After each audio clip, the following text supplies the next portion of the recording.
Hello, welcome to Thor Talk, the show all about Marvel's resident God of Thunder. If you were to ask someone who their favorite member of the Warriors 3 is, the overwhelming majority will likely say the self-proclaimed Lion of Asgard, Volstagg the Valiant. Rest in peace, Ray Stevenson. But a select few will say they prefer the more reserved straight man, Hogun the Grim. But almost no one will say Fandral the Dashing. Unfortunately, the charming Fandral hasn't quite managed to charm the readers. It's possible that his personality just isn't to the reader's tastes, or that he doesn't do enough to stick out from all the other chivalrous sword wielders in Asgard. But I think the main problem is that he's rarely given any stories or moments of his own. Volstagg has been at the center of multiple big events, and Hogun has gotten some smaller stories to himself. But Fandral really only exists as a member of the group, rather than having his own stories and moments. However, there is one story in which Fandral truly shines. A forgotten tale tucked away in a Thunderstrike comic, where we learn of Fandral's wife, and the legend that he inspired. Let's take a look at this tale of love and loss on Thor Talk. I am Thor the Thunderer, son of Odin, Prince of Asgard, and this world is under my protection.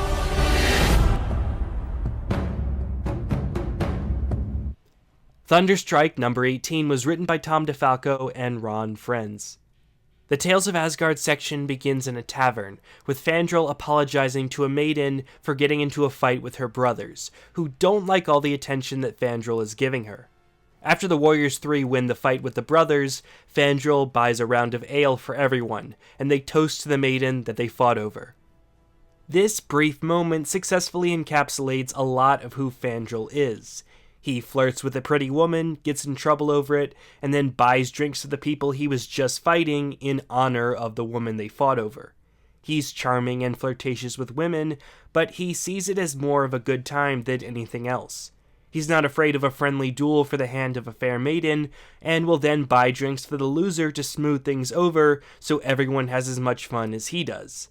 That's not to say he's incapable of taking things seriously, as he will put his life on the line for the sake of chivalry and the defense of Asgard. But Fandral doesn't usually pursue women with the intention of finding a wife. After Fandral buys drinks for everyone, the tavern is lively once again, with Volstagg leaving thinking those brothers weren't so bad after all. While everyone leaves in high spirits, Hogun notices that Fandral seems troubled, but Fandral is not in the mood to speak of it. Later, several of Fandral's friends are summoned to his home, and he tells them what weighs on him. When Fandral was younger and was fleeing from a giant, he was mysteriously transported to Earth.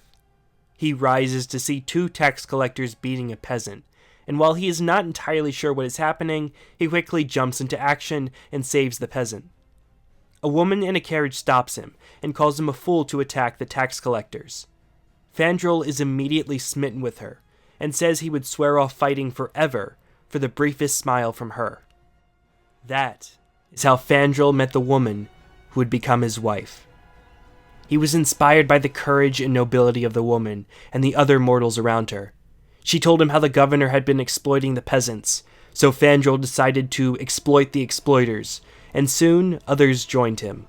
Together they went on many adventures, and with each passing day, Fandral's love for the maiden grew. Never had he known such joy. Soon they disposed of the governor, and Fandral and the maiden were married. The two of them feasted, reveled, and loved. But Fandral soon began to see changes in her appearance. As the years passed, age ravaged her body, but her wit and spirit continued to grow, and Fandral loved her all the more. To ensure that Fandral's immortality wouldn't be noticed by others, they moved away to an estate in the country. But the years wore on, and eventually his wife passed away.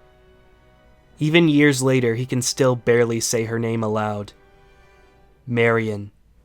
With Marion's death, Fandral had no reason to stay on Earth, and returned to Asgard. Fandral felt empty, but pushed on and eventually met Volstagg. Still, he never forgot Marion. Every year, on their wedding anniversary, he secretly visited her grave. However, Odin recently forbade the Asgardians to visit Earth. and so Fandral is unable to visit her this time.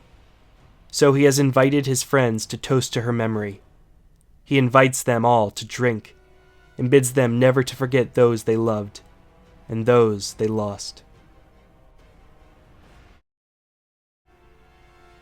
That was, in my opinion, Fandral's best story by far, and I think it adds a lot to his character.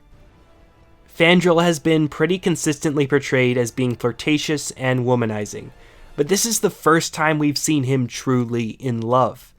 He is initially attracted to Marion's beauty. That is quite clear, as the story begins with him treating her the same way he would treat any other fair maiden.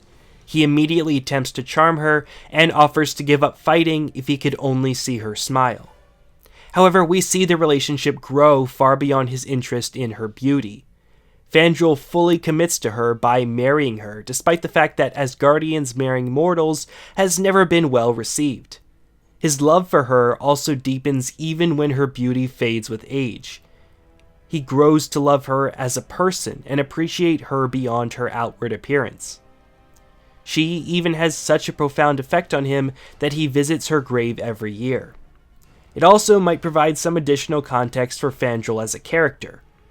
Maybe the loss of Marion is why he's never been able to settle down again, and instead pursues more superficial relationships.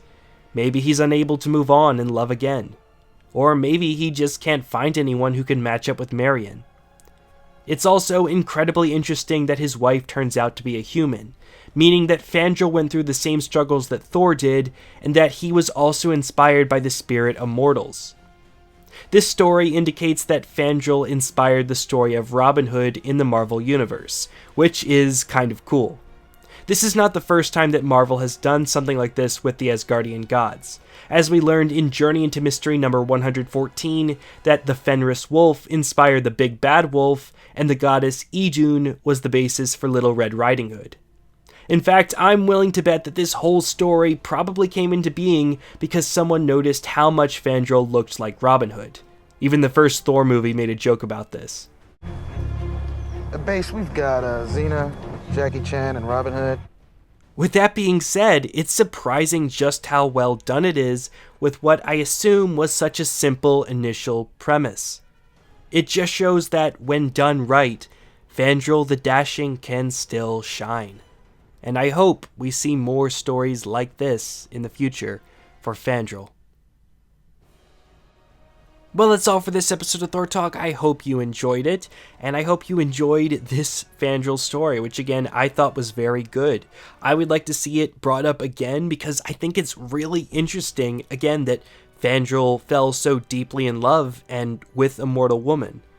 Unfortunately, I'm guessing most people at Marvel have never heard of this story because it was tucked away as Tales of Asgard in a Thunderstrike comic, and Marvel seems to have forgotten that Thunderstrike exists, so they probably forgot this comic exists. But regardless, I really enjoyed it, and I'd like to see more from Fandral.